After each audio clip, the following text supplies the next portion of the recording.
Hi, I had a conversation with a client the other day that I wanted to bring up here because it reminded me of the in-between space that I wrote about in Imperfectly Sane, of kind of maybe what I can call lone wolf syndrome, right?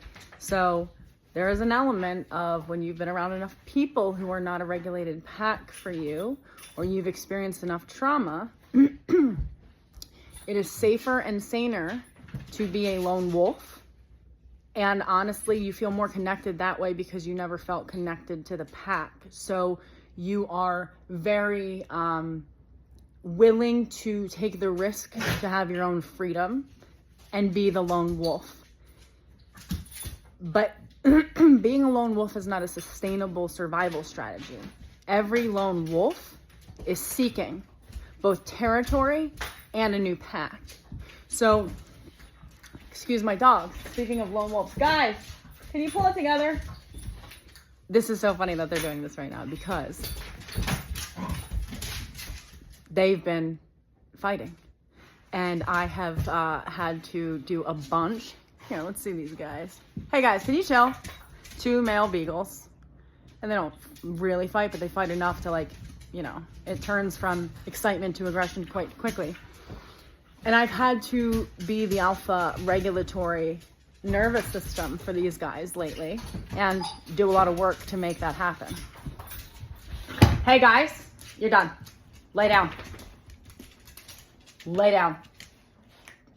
Good boy. Stay. Up. Stay. Okay. So, stay.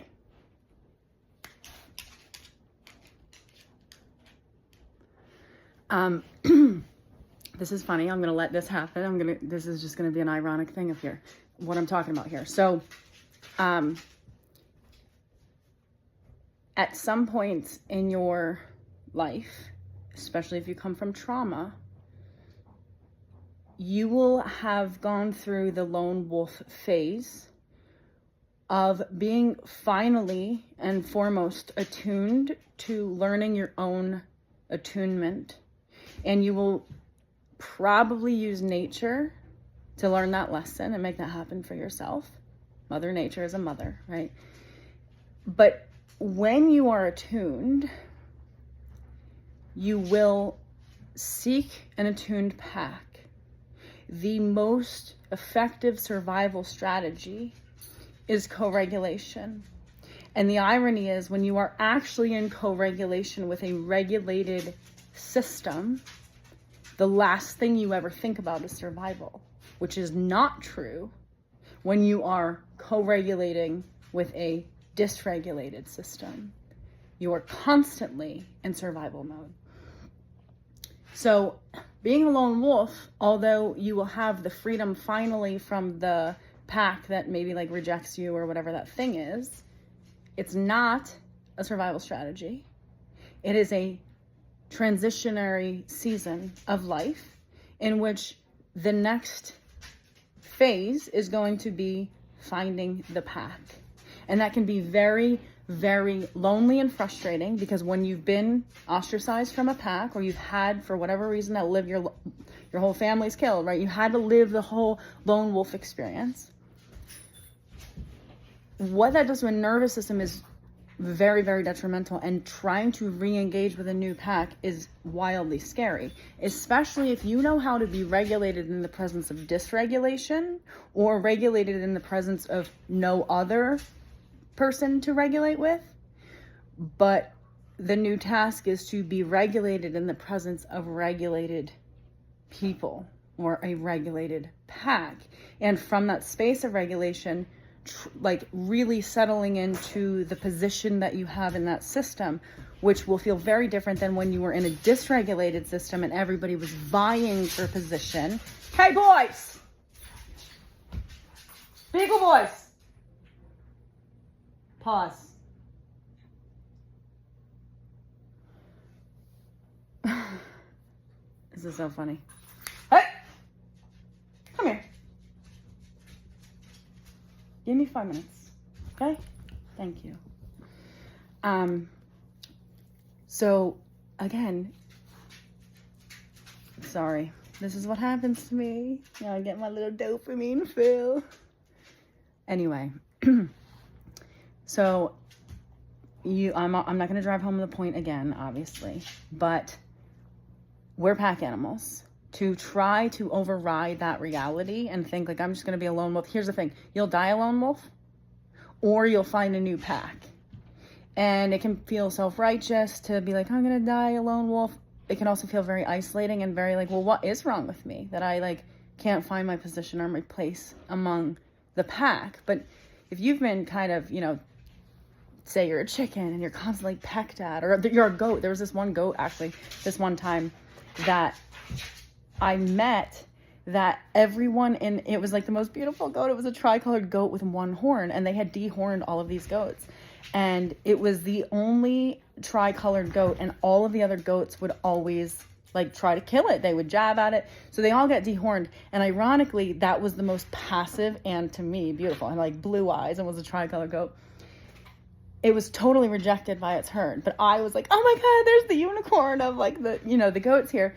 And ironically, it was the only goat that one horn grew back, and it never used it against the people who once were like using their horns to really dig in there and make it feel like shit. It was also abandoned by its mother, ironically.